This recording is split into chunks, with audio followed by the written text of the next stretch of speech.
பேருந்து கட்டணங்களை வங்கி அட்டைகள் மூலம் செலுத்துவதற்கான முறைமை ஒன்று உருவாக்கப்படும் என பிரதமர் ஹரணி அமரசூரிய தெரிவித்துள்ளார்.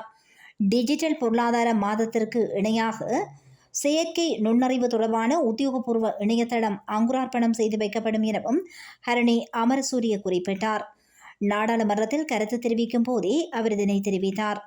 டிஜிட்டல் மயமாக்கலால் வலுவூட்டப்பட்ட நாடாக இலங்கை மாற்றியமைக்கும் பயணத்தை துரிதப்படுத்துவதற்கான தேசிய நிகழ்ச்சி திட்டத்தின் ஓர் அங்கமாக செப்டம்பர் மாதம் டிஜிட்டல் பொருளாதார மாதமாக பெயரிடப்பட்டுள்ளதாக பிரதமர் தெரிவித்தார்.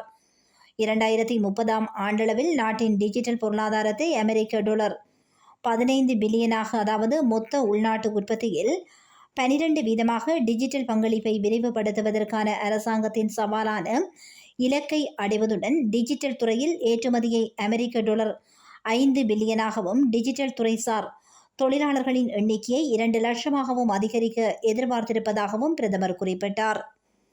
டிஜிட்டல் மயமாக்கல் மற்றும் செயற்கை நுண்ணறிவை முதன்மையாக கொண்ட துறைகளின் வளர்ச்சிக்கு சிறந்த மையமாக இலங்கையை நிலைநிறுத்தவும் எதிர்பார்க்கப்படுகிறது.